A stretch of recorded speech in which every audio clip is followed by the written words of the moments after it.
Hello everybody and welcome to the Cyclical Investors Club YouTube channel. My name's Corey Kramer and today we're going to be analyzing a global payment stock, ticker GPN. This is also going to serve as a case study for how I adjust for debt when I'm doing an analysis. I had a request down in the comments section for a video on that as well. And then somebody else requested global payment, so I'm going to combine those two together. And I might even make a new playlist for kind of these case studies, so we have a place where we can go back to and look at examples of various kind of case studies for certain things to look at, certain lessons to learn when investing. I've written a lot of those type of articles in the past, and I think they're really useful. Even useful for me to review sometimes. Although since I do this every day, I kind of internalize a lot of this stuff. If you have a request you'd like me to take a look at on the channel and make a video, just drop it in the comments section. If it's a stock that's in S&P 500, I post those on YouTube for free. The rest I post on Patreon, which is $5 a month, and in the Cyclical Investors Club full service, which is on Seeking Alpha. Those links are in the description. And if you join Patreon, you can get a big discount for the full service if you ever decide to join there. I also have a 25% off links down in the description for Fast Graphs, which is the program you often see me using in my videos here. I get a little commission from that if anybody decides to join. I've been using it for I think I'm on my 6th year now, and it's a great tool in the initial phase to like sort through a lot of stocks very quickly. I made a video a while back where I went through 50 stocks in like 25 minutes and just kind of eliminated over half of them from consideration just by flipping through Fast Graphs. So if you're interested in, you can get a discount down there. As always, this isn't individual investing advice. This is just how I analyze stocks. And let's get into global payments. So the first thing I usually do is look at the historical earnings pattern, and these guys have an awesome one when it comes to their adjusted earnings. They've grown very steadily over the past 20 years and haven't experienced a down year during this time period. So it has been a secular growth company. Now, if you look at the stock price compared to its high about April 2021, so what's that, almost 3 years ago? Not quite 3. And we're off the bottom here, but it's down almost about 40% from its high as of today, which is the stock's trading at $136. While earnings have risen the adjusted earnings have risen during that time. So I can definitely see why somebody would ask about this stock because, one, the market has shown it was willing to pay a 30 PE or 31 PE just a couple years ago. Earnings have continued to go up. But the stock price has gone down, and while it's off the bottom a little bit, it hasn't even come close to recovering. The basic PE on it is a little under 13 right now. I think I have it right at about 13. So this is certainly one that would pop up on the radar of a lot of people. I am actually long this stock. I forgot to mention that. But I'm going to explain the whole process of me buying it, and then I wrote an article about it afterward, like a few months afterwards. And then I made another adjustment finally for debt, which I started doing with stocks in mid 2023. So before that, when interest rates were 0, I used instead of a controlling for debt, I would use a mean reversion analysis and just kind of see where I talked about this in a video a while ago, where you can look at the mean PE, which for them is about 21 over this 20-year time period, and I would assume the market would revert to that PE under normal circumstances. I stopped doing that, but not before I bought this. Not before I bought this stock, which I bought it in 2020. I bought it on this dip here. I think it was early 2022, it was January 2022. So it had already fallen well off its highs. It looked like a pretty good value, but I hadn't controlled for the debt yet. So we're going to do all that in this video. Usually my main method is to look at what the earnings yield is, or the PE ratio. The earnings yield is just the inverse of the PE ratio. And then estimate what I think earnings growth is going to be over in the future. And usually I base that on what earnings growth has been in the past. And then I use those two things. I look out 10 years. I calculate how much money I could collect if I owned the business. And then I value the stock that way. That's the basic method that I typically use. And then there's a lot of little ins and outs, and that's why these videos can be useful, especially one like this. So normally my standard is to start my earnings growth estimates. In this case, they had kind of a weird reporting year in 2016. I don't know if they changed at the time they reported or exactly what they were doing, but I would probably go back to like 2015 normally, but we can bump this one up a little bit. Because there's an anomaly there, and then because when I look forward to analyst estimates, which are, if you look at 2024, well, this year I think they report in like next week or the week after that. This year's looking to be 12%, next year 13, next year 14, and then the next year 7. So and then leading up to this, their earnings growth rate was like 20%. So they've had really strong earnings since going way back before the Great Recession, and they grew earnings through that. So all this has looked really good, but the future is definitely slowing down. So I always try to be conservative when I'm doing this. And so my earnings growth rate, I'm going to take a 10% earnings growth rate assumption from today, which is pretty much in line with what analysts expect. And if a person wanted to be more aggressive, they definitely could. But so here's the thing. Typically, this is going to get into M&A too, which usually deals with why a company has debt, especially a company growing as fast as these guys have and as consistently as they have. So these guys had a big merger. I think it was in 2019. My old rule was to wait about 3 years after a big M&A, because usually the company is very optimistic about the short-term outlook of the M&A, and it always disappoints. And then the stock price falls down. So there's usually like a bunch of optimism followed by a bunch of pessimism. And I don't want to be buying during the optimism. And I usually use adjusted earnings. So management will make adjustments for the M&A. And so it's not really the actual earnings, because they're making adjustments for their expectations of how great the M&A is going to work out. Because I didn't use debt, especially at that time, I would just give myself a time frame where I'm not going to buy anything that had, the standard that I used was if the M&A is more than 20% of the company's market cap. So if they're buying something that's more than a fifth of the size they already are, then that would trigger kind of my avoid thing. Bolt-on acquisitions and smaller ones aren't such a big deal. Also, mergers of equals, where it's like an all-stock transaction, not such a big deal.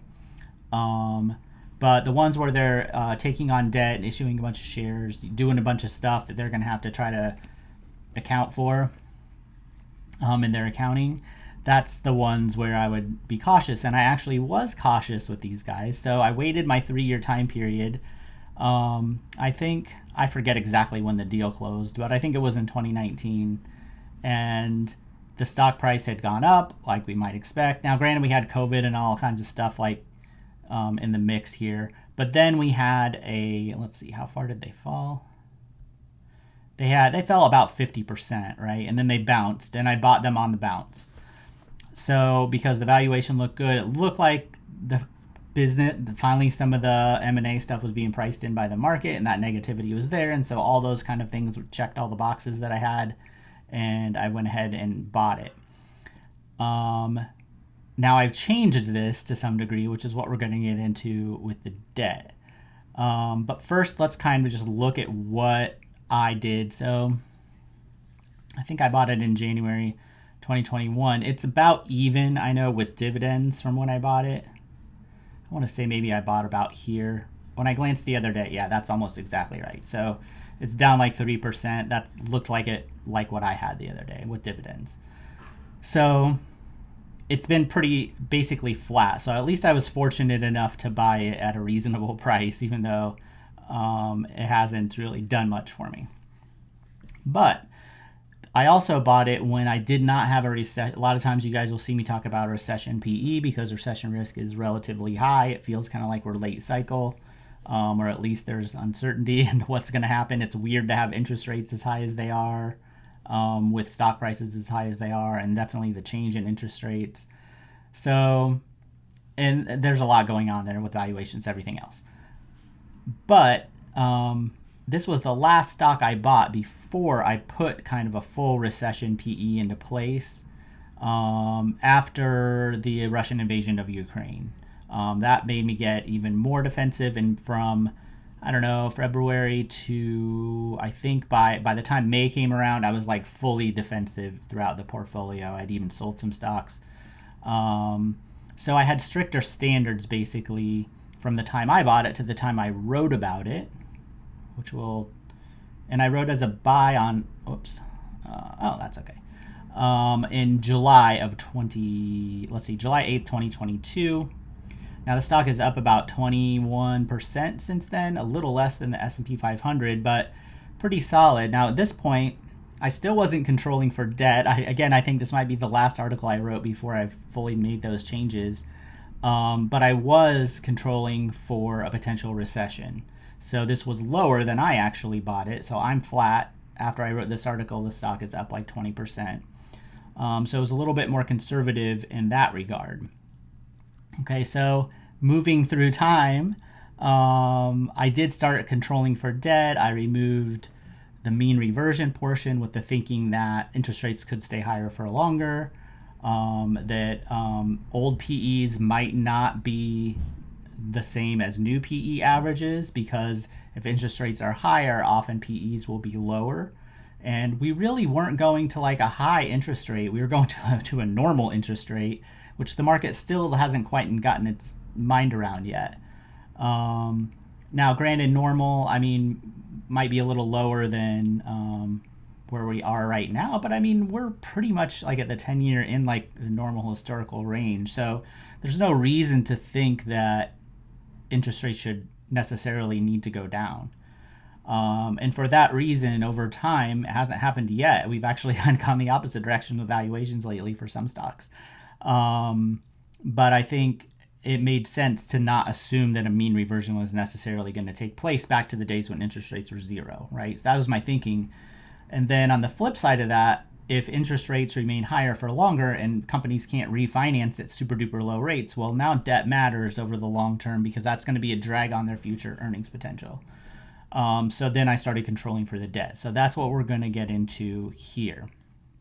And the way I do that quickly, there's a couple ways. Now, I'm not a financial accountant, so I try to develop ways that work quickly. I try to be conservative with any assumptions that I'm making, and I take small positions, so if I really do totally get blindsided by something, it doesn't like wipe out my portfolio. So those are the ways that I kind of control for it. The person can always learn more and do more in-depth research, and a lot of times members of the Cyclical Investors Club who are actually accountants will like send me messages and stuff when I pointing things out that I should pay attention to. It doesn't happen too often, but because I'm usually very cautious with my assumptions. So getting into this, the way that I do it in Fast Graphs is I take the market cap, which is what the market is valuing the stock at. And then I take the total enterprise value, which is right here. So this is the market cap plus any preferred stock, total debt, minority interests. It takes all those obligations, and it basically adds it to the market cap. And then it takes out cash and short-term investments.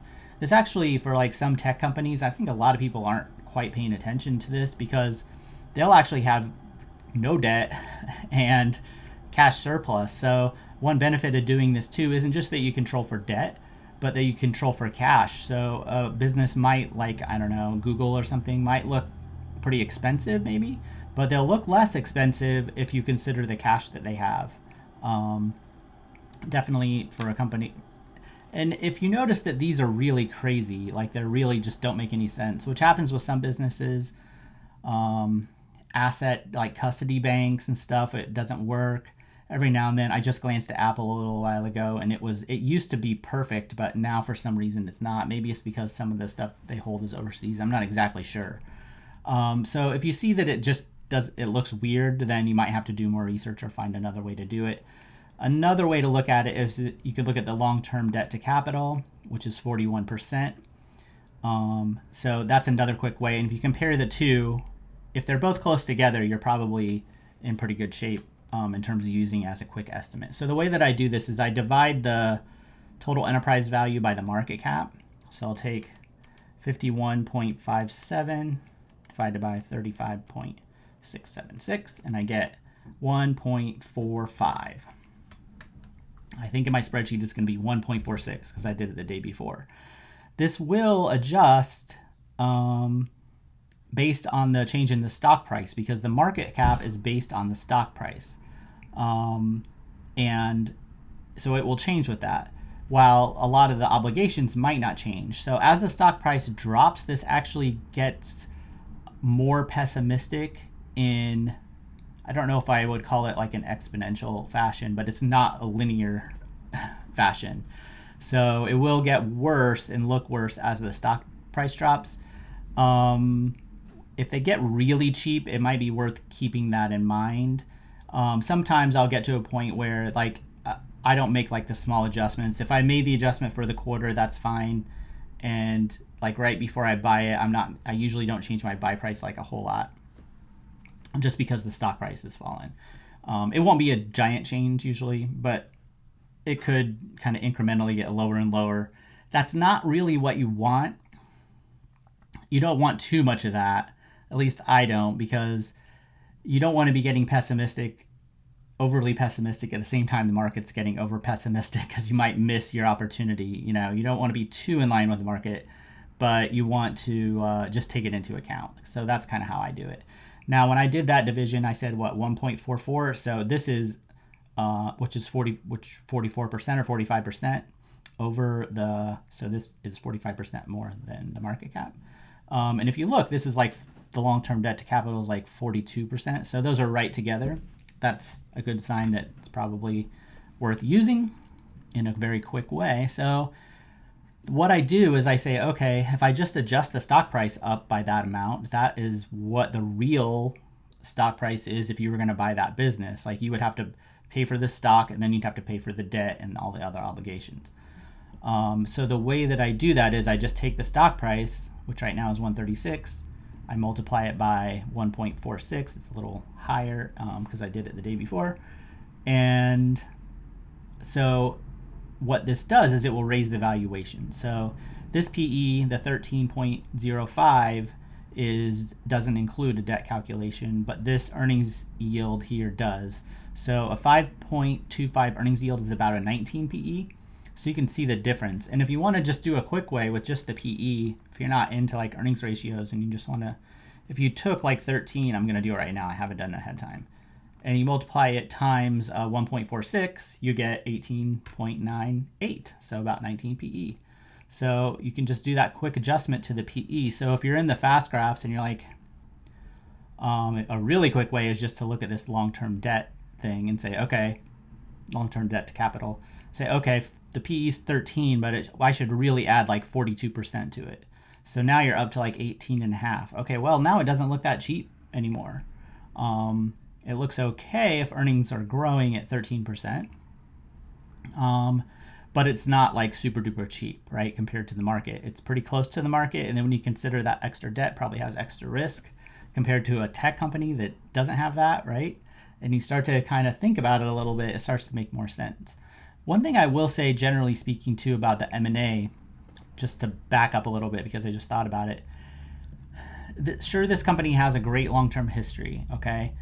But when these businesses start doing like this type of big M&A, it's because growth is slowing down usually, or because competition is getting harder. And they're either trying to combine together to really keep their moat in place. So if you look, and I own all these, Global Payments, Fiserv, Fidelity, I can't think of their name now. Fidelity National Information Services. Okay, that's the other one. All three of those had big M&A. All three had charts that looked just like Global Payments. Pretty beautiful. I ended up buying all of them. I think a couple of them have done not great like Global, and then one of them has done well. So it kind of depend on the price. But they're all doing big M&A because there is competitive threats out there that they hadn't experienced yet. And they've already grown a lot. So in the back of your mind, you should think, when you're trying to think of like earnings growth potential and what they've done in the past, which is what I almost always do, which is usually more conservative or at least more realistic, you do want to keep in mind that the past doesn't always repeat. It's hard for earnings growth to grow at 20% like these guys have done forever. It's not going to, basically. Coca-Cola is one of the only companies that managed to do 20% earnings growth for decades. It's very hard to do. So that's why I take a 10% earnings growth rate assumption from here, and I think that's reasonable. And sometimes you have to kind of use your judgment and just look at kind of what are these companies doing? Why would they do this kind of big M&A when they're just growing at 20% every year anyway? Well, it's because they know they're not going to be able to grow 20% anymore. So they know growth is slowing down, and they need to, at the very least, defend what they've built. And usually defending what they built gets expensive because they borrow money and so forth. And it can work for a long time like that sometimes, but you just don't want to get overly optimistic about it. So that's that doesn't come in so much with controlling for the debt, other than you can see the debt's there. If it's a business that doesn't have any debt, very much debt, that's like buying something for growth. I think Cisco is a good example recently. That's not such a big deal. Like, that's probably a good thing for them if it works. But if you have to borrow to kind of defend your position, that's not so good. So I think that's when it makes sense to kind of just say, okay, if you assume these guys earn 20% like they did in the past for the next 10 years, they're going to look pretty cheap. But that's why I go with the lower 10% assumption. I just think it's reasonable, given kind of what we know about everything. And this is me being long the stock, right? I'm one of the few people that doesn't tell people to buy stocks that I own just because I own them. I want people to get like the best deal that they possibly can. This is where I would buy it if I was, like when I'm talking today, this is what I would do if I didn't already own it and I just had new money. If a person joins the Cyclical Investors Club, I don't have a bunch of stocks lists that I already own. Well, I own all the buys that I have personally, but I don't have like just a standard list that are always buys like some people, because I care about valuation. If I bought something and I paid too much for it, I don't want anybody else to be paying too much for it either. Just because I paid a little bit too much. I want people to try to get the best deal that they can. So we get this earnings yield, okay, of 5.2%. And then I already told you I'm going to go with a 10% earnings growth rate. So if we bought this company for $100, including all their debt and everything, we could expect to earn about $5.25 a year on that $100. And I assume that $5.25 each year will grow at 10%. So I want to see what I have after 10 years. I have about $192 after 10 years using that method on my $100 investment. So CAGR calculator, put in 100, end with 192 after 10 years. This is what should spit out closely to it. 6.74%. So this is cheaper than the market. But as I mentioned earlier, the companies that are dominating the market cap right now most of them don't have much debt. They are growing, and so there's probably less business risk. I would say they're more nimble. Their growth their basic growth isn't at risk too much. Maybe somebody could make the case that Google's is, but that would be a little speculative. And so while this, on a totally neutral basis, is about fair value, a little under fair value, like 6.5% is usually what I consider the midpoint of fair value. This is a little bit better than that, so it would be a little undervalued if you assume the 10% growth comes through for the next 10 years. But generally speaking, I think the market probably has this priced correctly once you include the debt, once you include the chance that earnings growth is going to be slower than it has in the past. It looks fairly valued to me right here. Now, in order to get to be a buy, like 108 is about what I would look at. It's at 136 now, so that's about 20% lower. This one definitely could hit that, with a little hiccup here or there, and I think you could get it at a decent price. The recession buy price is now about the same as the normal buy price. So if you bring down the 10% earnings growth, if you bring that down to 10% from the classic 20%. And part of that is because if you look at the previous recession, well, you can look at 2020. I don't think I based this on 2020. I think I did 2008. Yeah, so I used 2008 as my basis for a recession. And if you go back to 2008, which they were a much smaller company, like earnings didn't fall. So, and they only got down to like a 13.5, it looks like PE ratio on the current earnings. So depending on which peak I chose to use there, you can see that, they didn't get like super cheap in the last recession.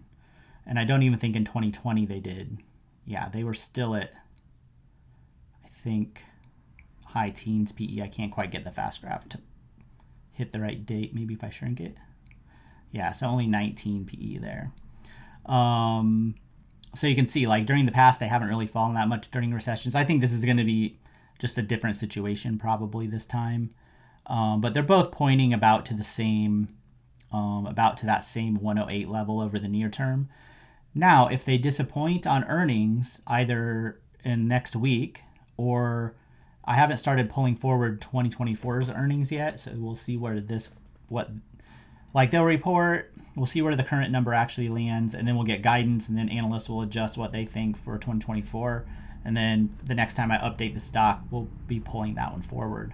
So the valuation could get a little bit better if they hit earnings and have good guidance. And if they don't, then it could get a little worse. And so that buy price could come down a little bit. But that's kind of where we stand now. So I would just call this one at fair value. I'm still holding it, basically. It's still at pretty much the same spot as when I bought it. And it'll just be a question of whether they can get that 10% growth. If they hit what the market thinks, and they just go back to like a 15 standard PE, so you would be looking at 215 in 3 years. So less than a double. I don't know if I can. Probably have to go to the forecasting tool to see. Well, we can do that real quick. What the heck? If we just put a 15 PE on it, it's kind of nice. You can see what you would get. You get almost an 18% CAGR. So that's pretty good. I mean, they have to hit earnings, and the market has to give them credit for that. And if they can do, and of course, those earnings are a little more optimistic than mine. They're looking at maybe, well, not too much, because 2016 is only going to be 7%, they say.